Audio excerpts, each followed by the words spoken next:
अखण्डमण्डलाकारं व्याप्तं येन चराचरं तत्पदं दर्शितं येन तस्मै श्रीगुरुवे नमः।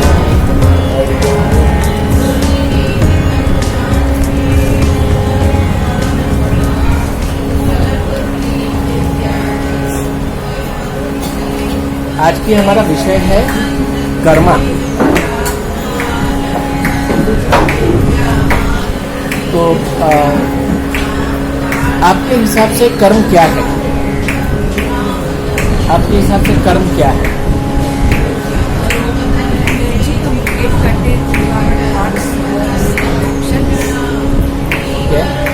एनर्जी जो हम हमारे विचारों से, हमारी एक्शन से, हमारे हाँ, जो भी करते हैं वो कर्म है। तो कर्म ये है कि जो हम करते हैं वो कर्म है। हम जब जन्म लेते हैं तो हमारे हाथ में एक किताब थमी जाती है जिसको हम कुंडली बोलते हैं। ये जो कुंडली होती है इसके सहारे काफ़ी लोग जी लेते हैं।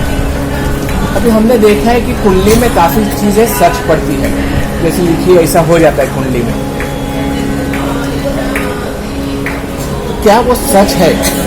अभी वो जो भी है वो हमारे कर्मों का लिखा चिट्ठा है। हमने जो किया है पिछले भवों में उसकी रिकॉर्ड है, उसकी कॉपी दी गई है कि ये हमने किया है और इसके रिजल्ट ये होने हैं।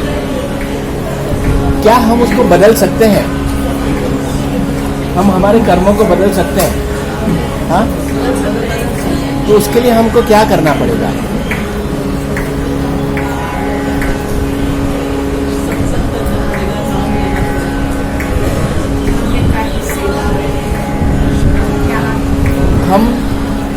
हमें क्या है कि हमारी कुंडली सच इसके लिए पड़ती है क्योंकि हमने जो संस्कार जो है पिछले जन्मों के, वो संस्कार फिर से हम लेके आते हैं और वही संस्कार से जीते हैं। अगर वही संस्कार से जिएंगे तो कुंडली 100% सच पड़ेगी और साथ में और संस्कार बांधेंगे जो पिछले अगले जन्म में हमको वो भुगतने पड़ेंगे। तो हम संस्कार चेंज नहीं करते। हम नाम लेंगे तो किसका नाम लेंगे? हम किसका नाम लेंगे? तो प्रभु कहाँ है? तो अंदर है, तो हम बाहर नाम लेंगे तो क्या होगा उससे? हमारी क्रियाओं के हिसाब से हम हमारे कर्म बांधते हैं बिकॉज ऑफ आवर एक्टिविटी। हमारे विचार है, हमारे विचारों के हिसाब से, हमारे इमोशंस के हिसाब से, हमारी सोच के हिसाब से, हमारी हर एक्शन में, हर घड़ी में हम कर्म बांधते ही रहते हैं। क्या हमारे विचारों से हम ऐसे कर्म बांधते हैं जो हमको न्यूट्रलाइज करे हमारे कर्मों को? क्या हम जब या कोई भी क्रिया करेंगे तो हम और कर्म बांधेंगे कि नहीं बांधेंगे? बांधेंगे। तो अच्छे कर्म है और कुछ कर्म बुरे हैं, तो हम कोशिश करते हैं कि अच्छे कर्म बांधेगा। अच्छे कर्म भी कर्म है, उससे कट नहीं रहे मगर बैलेंस हो रहा है कहीं तो भी, मगर कर्म कट नहीं रहे। हम अच्छे बना रहे हैं कि अभी नेक्स्ट भविष्य में हमारे अच्छे कर्म होंगे, मगर हमको न्यूट्रलाइज करना है जो पीछे सब हो गया है। पीछे जो भी हमने कर्म बांधे हैं हम उसको न्यूट्रलाइज कैसे करें? Can God do that? क्या भगवान वो कर सकते हैं? God has the power. हाँ, भगवान कर सकते हैं। God can, the God has given power to you. भगवान ने वो सब पावर आप ही को दे दिए हैं। उन्होंने अपने पास कुछ भी नहीं रखा। जैसे आत्मा स्वरूपी वही है, तो हम सब एक तरीके से अवतार हैं, मगर क्या हम वो अवतार के जैसे जीते हैं? जो प्रॉब्लम है, हम वही संस्कार और वही आदतों के अनुसार जीते हैं। ये आदत हमारी जो है वो हमारे संस्कार जो हमारे माँ बाप देते हैं, हमारे दोस्त देते हैं, हमारे गुरुज देते हैं, हमारे ये, और हमको कुछ न कुछ क्रिया में अटका दी जो अच्छी है, वो क्रिया भी ठीक है, मगर हम वो क्रिया कांड में ही अटके पड़े रहते हैं। इसके लिए हम छुटकारा नहीं पा सकते। हमारे संस्कार से छुटकारा पाना यही अकर्म क्रिया है। तो वही नया संस्कार, we are loading our self with the karma and we are taking that burden. हम लोग वो बर्डन लेके जीते हैं। हम जहाँ जाते हैं हमारे साथ में बर्डन है। हम लाइट ट्रेवल नहीं करते। आप घर से निकलेंगे तो कैसे निकलते हैं, नहीं? और फिर आपका अटेंशन कहाँ पे रहता है? अगर आप ट्रेवल कर रहे कहीं तो हम बहुत सारी चीज़ें साथ में लेके निकलते हैं, खाखरा, थेपला, सब कुछ लेके निकलते हैं। हमारा अटेंशन कहाँ पे रहता है most of the time? Destination पे रहता है। डेस्टिनेशन डिफिकल्ट होता है, आता नहीं है, मगर बैगेज पे उसको संभालने में हमारी अटैचमेंट हम इतनी बढ़ाते जा रहे हैं। हमारी अटैचमेंट के ऊपर हमारा पूरा अटेंशन रहता है और वो अटेंशनों के कारण हम अपने कर्म की विधि को हम छोड़ नहीं पाते हैं, उसको बढ़ाते रहते हैं। तो अगर हमारे समझो हम कुछ डब्बा कैरी कर रहे हैं, हमारे डब्बे में से किसी ने कुछ ले लिया तो हमारी परिस्थिति, हमारी मन की हालत क्या होगी? Will be happy if somebody takes away something from our डब्बा और takes away the डब्बा itself, तो हमारी मन की परिस्थिति कैसी होगी? We will be happy। हम हमारा सबका डेस्टिनेशन सेम है, किसी का कोई आगे नहीं है, कोई पीछे नहीं है, मगर हम खाली इतना है कि हमें हमारे संस्कार बदलने हैं। तो हमारे संस्कार बदलने के बहुत सारे तरीके हैं and the best one is to do meditation. ध्यान सबसे अच्छा है, क्योंकि कृष्ण ने गीता में बोला है जो ध्यान करते हैं वो मेरे सबसे करीब है, वो मेरे सबसे प्यारे हैं। एक कहानी सुनाता हूँ। एक बार एक आदमी ने, एक फिशरमैन है, उसने अपने भोजन के लिए मछली पकड़ी। तो वहाँ से एक आदमी आया, देखा कि बहुत प्यारी मछली पकड़ी है, उसने उसके पास से मछली छीन ली और तब तक मछली में थोड़ी सी जान थी, अभी भी जिंदा थी। तो उसने क्या किया, मछली ने उसके अंगूठे को काट लिया। सुनिए ये कहानी।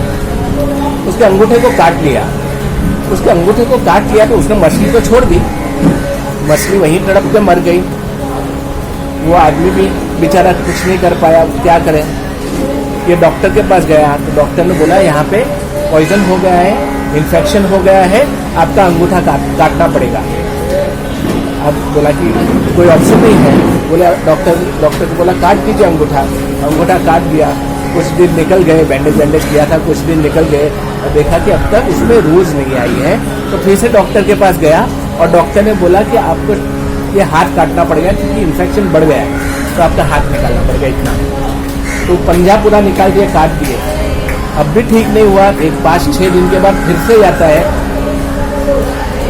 और डॉक्टर को बोलता है, डॉक्टर बोलता है कि आपको यहाँ तक हाथ काटना पड़ेगा क्योंकि इन्फेक्शन निकला नहीं है, कहीं कुछ तो भी प्रॉब्लम है, ये बढ़ते जा रहा है, पता नहीं चल रहा है क्यों बढ़ रहा है। जिसे इतना हाथ काटा, कुछ समय चले गया, इन्फेक्शन बढ़ते जा रहा है, पूरा हाथ काटना पड़ा। तो दोस्त को बोलता है, दोस्त बोलता है क्या हुआ, ये क्या हालत हो गई तुम्हारी? वो बोलता है पता नहीं क्या। बोलता है कुछ गलती तो नहीं की तुमने जिंदगी में? बोलता है कि हाँ मैंने गलती तो की है, किसी के हाथ से मैंने उसका खाना छीना है। बोलता है ढूंढो उसको ढूंढो, उसके पास जाके माफी मांगो, ये ठीक हो जाएगा, मगर ये जरूरी है कि तुम उसको ढूंढो, क्योंकि अगर गलत किया है तो हर गलती की करेक्शन है, तो आप जाके ढूंढो उसको। तो ये आदमी ढूंढता है, बहुत ढूंढता है, आखिर में वो मिलता है। बोलता है ऐसा क्या किया तुमने, कोई जादू तो ना किया, ऐसी कैसी बद दुआ दे दी कि मेरे को हाथ निकालना पड़ा। बोलता है मेरे अकेले की नहीं थी, इसमें मच्छी की भी बद दुआ थी तुम्हारे साथ, और मैंने तो कुछ नहीं किया, ये जो भी किया है ये आप ही के कर्मों का हिसाब किताब है। हमारे कर्म हमारे पास किस तरह से कभी आएंगे ये पता नहीं है। So every action has a result, मगर ये रिजल्ट कभी आएगा, किस फॉर्म में आएगा हमें पता नहीं है। मगर हमको हर चोरी के बाद हमको लगता है कि हम सक्सेसफुल है और हम उसका भुगतान करते हैं कहीं ना कहीं। अब किस तरह से हम भुगतान करते हैं, कहाँ कहाँ हम कर्म बांधते हैं, हम थोड़ा सा विस्तार में जाते हैं। क्या हमारी सोच एकदम सही होती है? क्या हम हमेशा सोचते हैं अपने बारे में सोचते हैं कि दूसरे के बारे में सोचते हैं, कि सबके बारे में सोचते हैं, किसी फैमिली के बारे में सोचते हैं? हमारा धर्म कहाँ से शुरू होता है? हमारा धर्म अपने अपने फैमिली से शुरू होता है। और कोई? हमारा धर्म कहाँ से शुरू होता है? हाँ, खुद से। मतलब शुरू कहाँ से करें? अपने आप से ही शुरू होता है। अपने आप से शुरू होता है, मगर एक्शन में कहाँ शुरू करें? समाज के लिए सोचना चाहिए। कौन से समाज के लिए?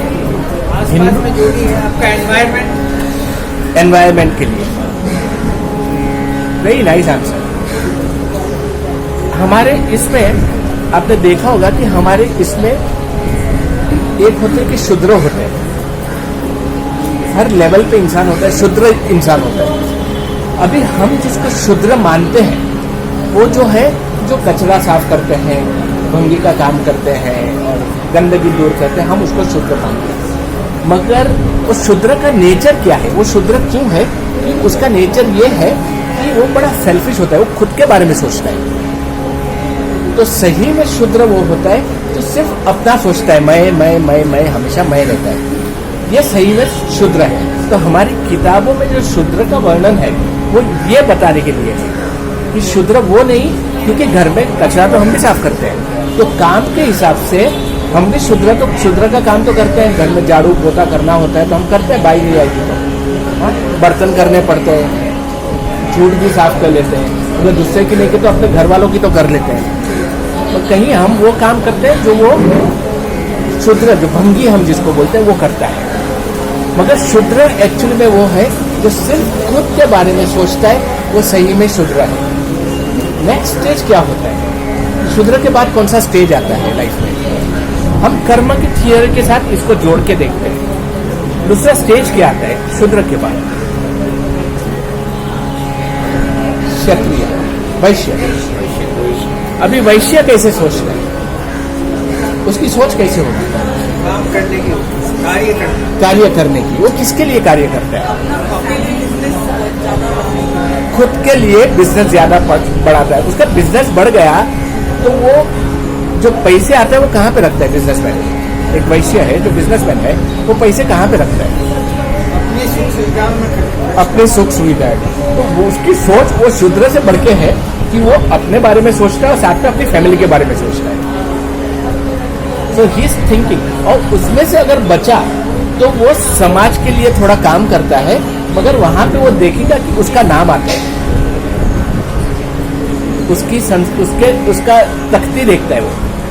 ये होता है वैश्य, कि उसको दिखना है, क्योंकि वो दिखने से उसका बड़प्पा दिखेगा और उसकी बिजनेस में उसको हेल्प मिलेगी, तो वो सेवा भी करता है। उसकी विजन थोड़ी पर्सपेक्टिव थोड़ा सा बड़ा है। शूद्र के बाद आता है Kshatriya. Now how does Kshatriya think? Kshatriya कैसे सोचता है? वॉरियर है, वेरी नाइस। देश के लिए सोचता है। इसकी सोच और बड़ी है। ये खुद का सोचता है, फैमिली का भी सोचता है, और उसकी विजन जो है वो देश के लिए भी है। वो देश के बारे में सोचता है। वो ये देखेगा कि मेरा देश सेफ है, मेरा देश भूखा तो नहीं है, प्रोटेक्टेड है, सबने खाया कि नहीं, फिर वो खाता है। तो उसकी सोच और बड़ी होती है। क्षत्रिय के बाद क्या आता है? ब्राह्मण। ब्राह्मण कैसे सोचता है? उसका काम क्या है? तो शिक्षा प्रदान करता है। शिक्षा प्रदान करता है। Selflessly he shares the knowledge. Selflessly knowledge देता है कि लोगों को ज्ञान जाए, अज्ञानता क्या है वो समझे। जैसे मैं अभी काम जो कर रहा हूँ, मैं ब्राह्मण का काम कर रहा हूँ, तो ये है कि उनको समझे, तो वो ज्ञान देता है। और सेल्फलेसली देता है उसको, उसका खुद का मोटो कुछ भी नहीं है, और ये वर्ल्ड लेवल पे करता है।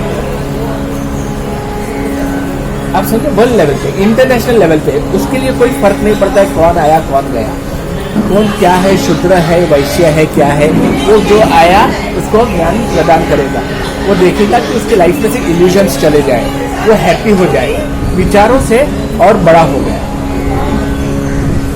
उसके बाद में कौन आता है? एक और है, उसके बाद तो परमात्मा है, अवधूत है। अवधूत स्टेट है। अवधूत में यह होता है कि वो यूनिवर्सल की लेवल से सोचता है कि ये सब मैं हूं, सब मेरे हैं। तो यहाँ पे कहीं कोई फर्क नहीं महसूस होता। हम कितना काम ये अवधूत के सोच पे करते हैं और कितना काम शूद्र के सोच पे करते हैं। मैं ये शेयर कर रहा हूँ कि जब आप काम करो तो आपको ये पता लगे क्या मैं कहाँ खड़ा हूँ, क्या मेरी एक्टिविटी अवधूत जैसी है, मेरी एक्टिविटी ब्राह्मण जैसी है। हम हर घड़ी में हर पार्ट रोल प्ले करते हैं, कभी शूद्र का करते हैं, सब ये करते हैं, मगर हम कहाँ रह के करते हैं? What is our attitude? Are we universally thinking and doing that as a witness? हम एक साक्षी भाव से वो काम करते हैं क्योंकि हमको काम दिया गया है तो हम कर रहे हैं। हमारी एक्टिविटी में जब तक प्यार का एलिमेंट नहीं आता है तब तक हम शूद्र लेवल पे ही काम करेंगे, क्योंकि हमारी एक्टिविटी में, हर एक एक्टिविटी में there is a destination, there is a desire, there is something to gain, कुछ पाना है। तो हमारी हर एक्टिविटी में तो क्या ये डेस्टिनेशन होना जरूरी है, भागना जरूरी है? रोजमर्रा की जिंदगी में हम जो भागते रहते वो जरूरी है? हर चीज की जरूरत है। जरूरी है? स्ट्रेस की जरूरत है? स्ट्रेस की जरूरत नहीं है, लेकिन आदमी ले लेता है। क्यों लेता है? कैसे लेता है? लेता है मतलब अनजाने में भी हो जाता है स्ट्रेस। अनजाने में हो जाता है स्ट्रेस? कौन मानते हैं अनजाने में स्ट्रेस होता है? अनजाने में स्ट्रेस होता है ऐसा कितने लोग मानते हैं? अनजाने में स्ट्रेस हो सकता है, जानबूझ के लेते हैं। नहीं, अनजाने भी होता है, जानबूझ के भी, दोनों कुछ ऐसे स्ट्रेस। मेरे पास एक जवाब होता है कि मैं नहीं कर सकता हूँ, मुझसे नहीं होगा। ये जवाब मेरा है, मैं करूँगा। जब मैं सोच बोल देता हूँ मैं करूँगा तो मैंने रिस्पॉन्सिबिलिटी ले ली। मैंने जब रिस्पॉन्सिबिलिटी ली है तो वो मेरा कर्म बनता है कि उसको मैं प्यार से पूरा करूँ। रिस्पॉन्सिबिलिटी लेने के बाद मैं हर डायरेक्शन में भाग रहा हूँ तो मैं स्ट्रेसफुल रहूँगा। We are directionless. जो स्ट्रेस में है ना वो डायरेक्शन में नहीं भाग रहा है। It is not bad to take the responsibility, it is not bad to do work, but we are directionless. हम लोग अवेयर नहीं है उसके लिए, तो हम डायरेक्शनलेस भागते रहते हैं। अरे गेटिंग माय पॉइंट? हमने काम तो ले लिया, हम उसके बारे में समझते नहीं। हमने काम लिया, अभी क्या करें, हम इधर उधर भागते रहते हैं। मगर जब हम डिस्टेंस पैदा कर देंगे, ये काम है, ये मेरा काम है, मैं इसको पूरे प्यार से करूंगा और डिस्टेंस से देखूंगा। जब मैं देखने लगूंगा तो मुझे हर्डल्स भी दिखेंगे, मुझे क्लैरिटी आएगी और मेरा काम पूरा होने को जो समय लगेगा वो बहुत कम लगेगा। और मेरे पास इतना समय होगा कि ऐसे मैं 10 काम से कर सकूं, मगर बिकॉज मैं कंफ्यूजन हूँ, मेरी क्लैरिटी नहीं है, इसके लिए मैं अपना काम समय पे पूरा नहीं कर सकता हूँ। तो आप हर कॉर्पोरेट में देखेंगे, हर ऑफिस में देखेंगे तो आपको लोग सिर्फ भागते हुए नजर आएंगे, थके हुए नजर आएंगे और कॉफी पीते नजर आएंगे। दे सर्वाइव ऑन द स्टिमुलेंट, एक रिलैक्सेंट के ऊपर सर्वाइव करने लग जाते हैं। Isn't it?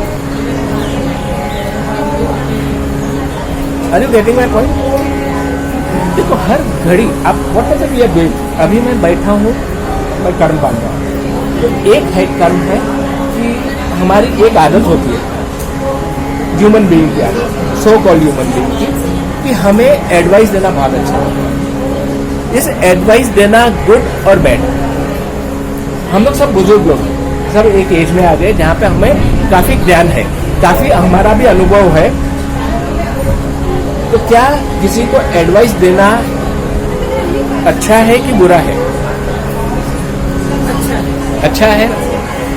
एडवाइस देना अच्छा है। डायरेक्शन में बताएं, कोई चीज को गलत एडवाइस करें तो गलत है। अच्छा, मतलब सही एडवाइस देना ठीक है। Very true, very true. मगर सही और गलत डिसाइड कौन करता है? वो तो हम ही करेंगे, क्योंकि हम ही। हाँ, मगर आप डिसाइड करते हैं तो आपने, लेकिन उसके लिए सही है कि गलत तो वो समझेगा। हाँ, मगर आप जब डिसाइड करते हैं कि सही है गलत है, आप एडवाइस करते हैं, तो आपके अंदर जो एडवाइस करता है वो क्या चीज है जो एडवाइस करती है? तो अंतरात्मा सोच सकती है। क्या अंतरात्मा को विचार है? ये सब अंदर में विचार तो है, वो विचार आपके मन के हैं।